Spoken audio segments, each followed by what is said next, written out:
Welcome to RayPresents, round two with actor, producer, writer Michael Xavier. Thank you for welcoming us into your beautiful home. Oh, I was happy to have you guys here. It's so great to have Ray Presents out in California. Yes, sir. Listen, since the last time we actually did the conversation, it was you and your wife, but now congratulations on the newborn. We got a third party in the mix. Yep. Yes, Thank you sir. very much. Yep. Little John Edward. It's changed our world. Change your world. Let's speak about it. How do you feel about, fatherhood now? Does it feel like your views on life has changed, success? I mean, I think a lot of people say as soon as you become a parent, everything changes immediately. And same thing is true for us. And being a parent, being a father, it's a blessing, and it sort of shifts everything immediately.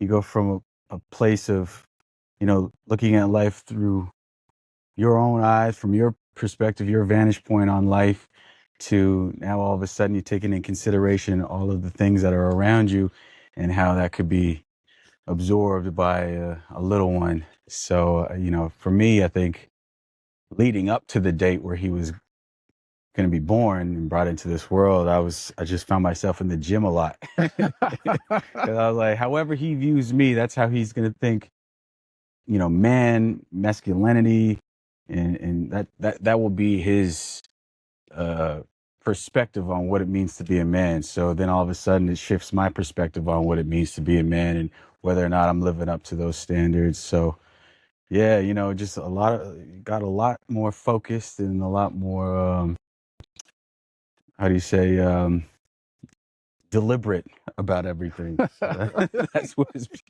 And my wife Bria has been amazing. She's just an incredible mother, and she really holds it. And to just see the two of them together is I mean, that alone has changed everything for That's me. awesome, man. I'm very happy for you. So you said, does it change the way you approach roles as well, or what you accept to do? It definitely makes you think twice about different offers that you get, and what it would mean to the little guy once he's of age and is watching different movies. You think about, well, how's he going to take this? But at the same time, at the end of the day, right now, you're I'm an actor. I got a job to do. I got stories to tell, and I've when I was okay. So the last movie that I did, I was a guy who's in a love triangle with his fiance, played by Amber Stevens West, and a stripper who he met at a bachelor party a year prior, who comes back into his life and starts challenging, that relationship that he's in. And so you're reading the script, and you're like, well, how's he gonna? Is he gonna? I don't want him to watch. I might not want him to watch but it is what it is. You got a job. You got to do the job. You got to tell a story. But on the side, I also work on a lot of different scripts. I'm writing. I'm producing. So in that sense, yeah, I think about the type of stories that I want to tell. The type of stories that uh, I think will affect him and how it will affect him. And I want to be very, again, deliberate about those stories that I'm telling. Yeah.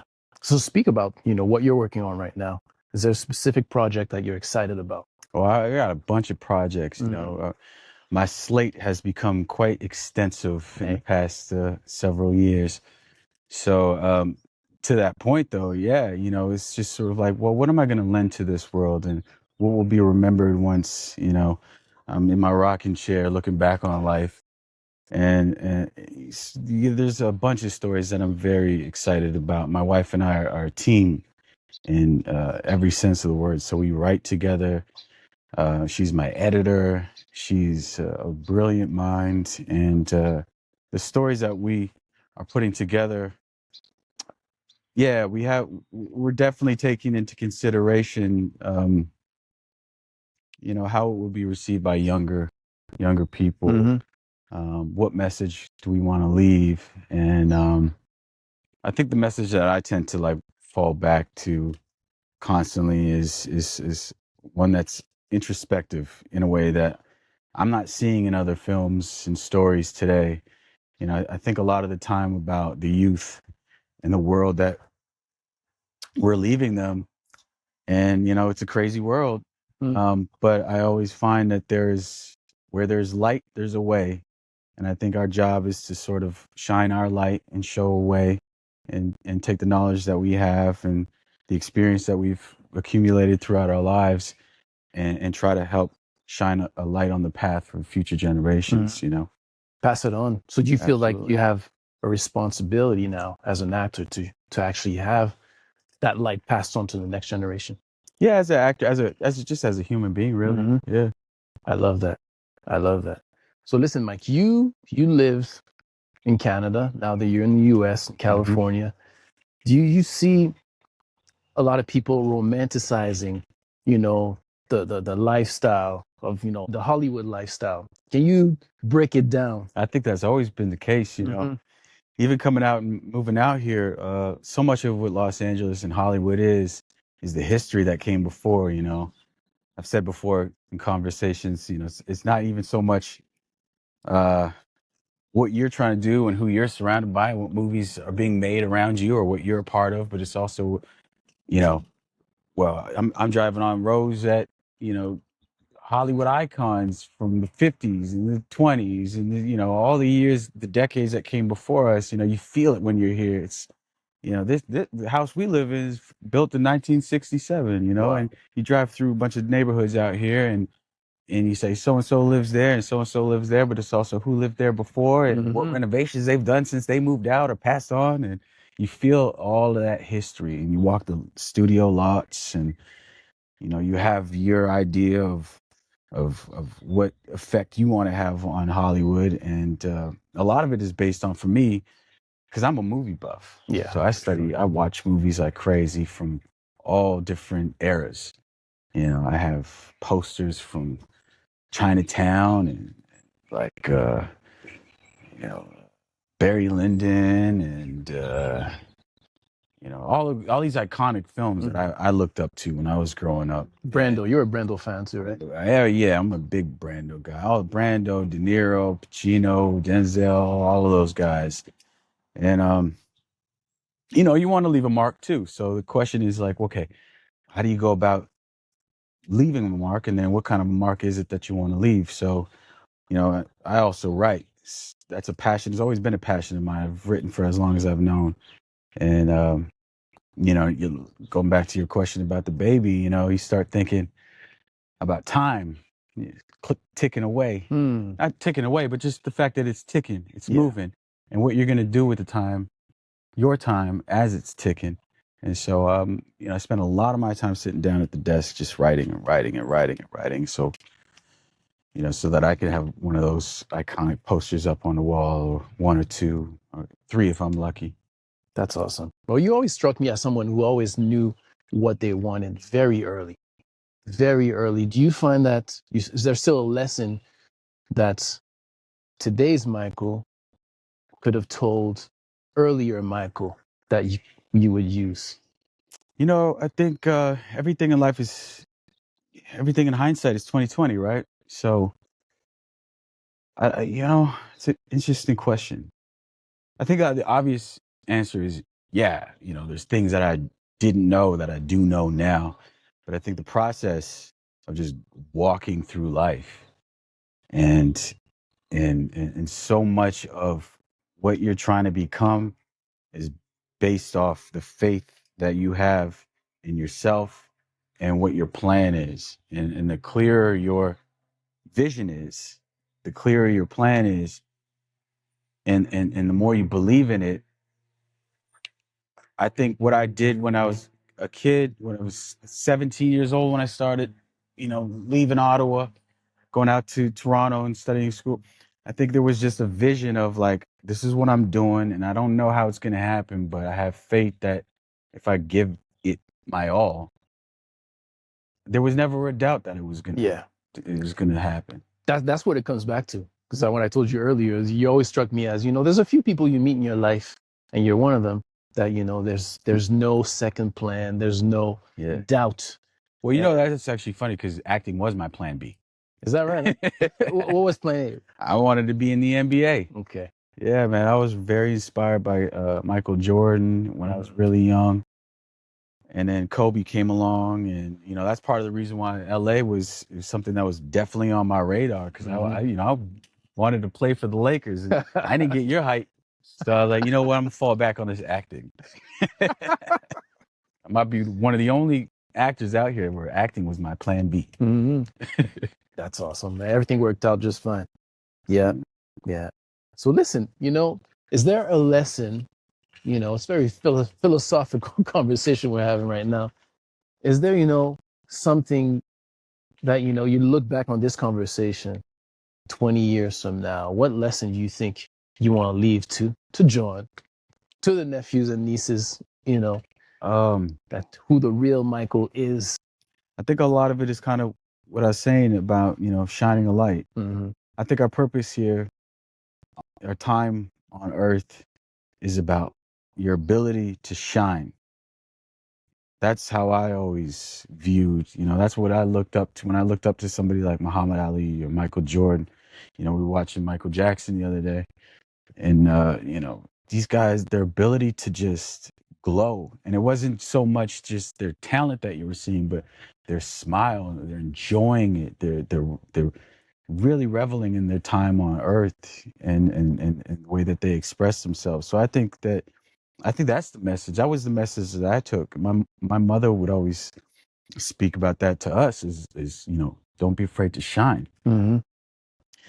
And because when you do that, you're gifting something to the world. You're giving people a chance to see, and we know there's a lot of crazy things that are constantly happening in life, and things that are out of our control, and things that can sort of get you down. Yeah.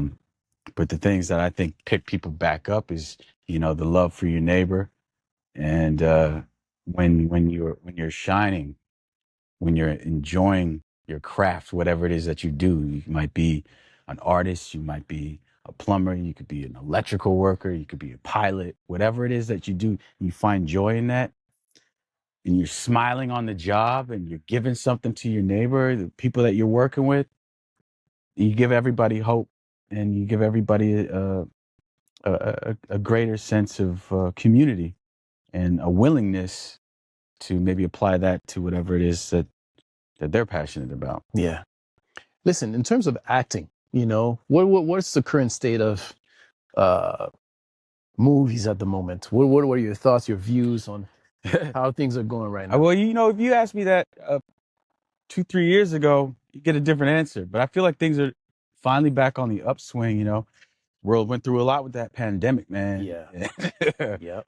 I think a lot of us, myself, I would have to agree with a lot of what I'd heard from peers and family and friends and whatever, that we survived the pandemic. You get out like 2, 3, even 4 years later, and you're like, wow, it's time for things to go back to normal. And there ain't nothing to watch. You just like flipping through the TV, and you're like, this is all bullshit. I don't like any of it. I don't want to watch any of this stuff.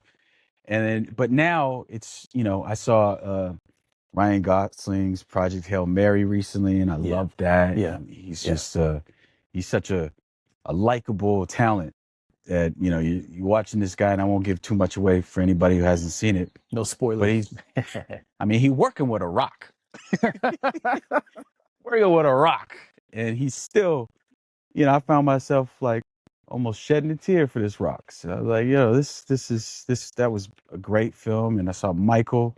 Michael was a phenomenal film. And Hmm. actually, the day before I watched Michael, I was at my father-in-law's AFI award presentation. He won Hmm. the Lifetime Achievement Award for AFI. And I met the cast for the film Michael on the red carpet, and they were all so gracious and amazing. And the next day, I got to watch the film, and it blew me away. So and then I'm seeing a lot of other movies. I got a lot of movies to catch up on, but there are a lot of things out there that I'm seeing. I'm like, hey, that could be good. Hey, that looks good. And really, what we were lacking, I think, for so long, was passion projects where people were really connecting with material, whether it was directors, actors, even writers. I think there was a phase where I'm like watching movies, listening to dialogue, thinking, It's all AI, man. That it ain't nothing Yeah. but no AI. Yeah. Still got to work the kinks out of that stuff. Hmm. But lately, I've been seeing people get, immersed in their work, and it shows. We all feel it. Yeah. Speaking about AI, do you have what are your views about that? As in, this new technology is taking more and more space within our world, every sector, basically. Yeah, that's an interesting. It's an interesting thing, that AI. Uh, I think there are good sides to it, Hmm. and there are other sides where I think a lot of us want things to just. Can we just pump the brakes just a tad? Because that exponential growth of technology right now is taking off at such a clip that you don't want humanity to get lost in the mix. Hmm. We want to be able to. I had an acting coach, Tom Todoroff, who I reference a lot. He was he's been a great influence in my life as a professional, and he would always say, the one thing that would never get old is relationship Mm. between human beings.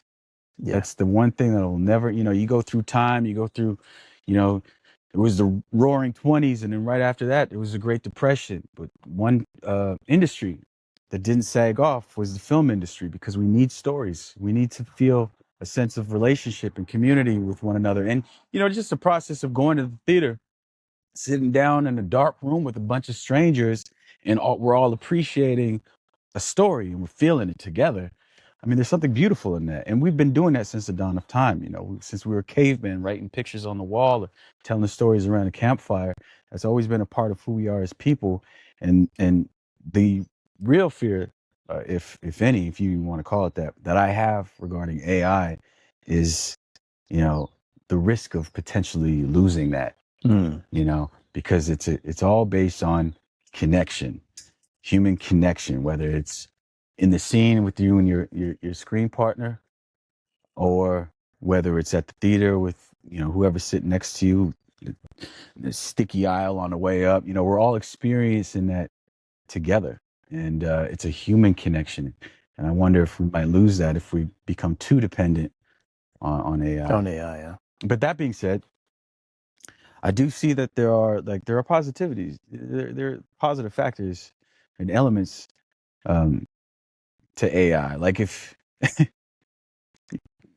when the pencil came out, somebody said draw a straight line. That's very hard to do Hmm. until the ruler came out. Hmm. You just hold the ruler down, you draw a straight line easily.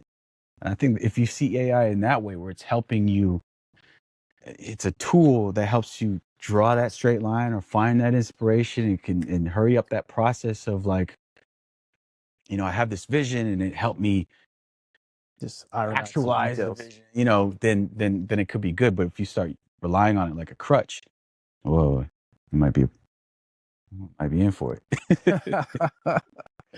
That's awesome. Listen, any other last words you want to add to your fans? You have a lot of them back home, over here. Any words of wisdom you want to share to the young actors who want to, look up to you? Oh wow. Well, I appreciate it. I appreciate the support, and keep following me. And I'm gonna keep doing everything I can to give you guys the best material to watch. And I really love the craft that I'm, engaged in. I love telling stories. I think that's always been the thing that I was drawn to in life. Whether it was, even watching inspiring athletes. The story of Muhammad Ali was inspiring to me. Stories that I saw from actors like Marlon Brando and James Mhm. Dean and De Niro, and all the greats. It was just inspiring. You feel that sense of inspiration, and that's all I'm trying to lend to this world and to anybody that's following and watching. And you know, uh, I hope I'm just accomplishing that and achieving that with y'all, and I'll continue to do that as a writer, as a producer, as an actor, in the hopes that I give you something worth watching. There you go. And there you have it. Live from California, conversation with actor, producer, writer Michael Xavier. And, I'd like to say, very proud of what you've accomplished. And it's exciting to see, all the great things you're continuing to do. Thank All you, brother. right. Peace. Peace.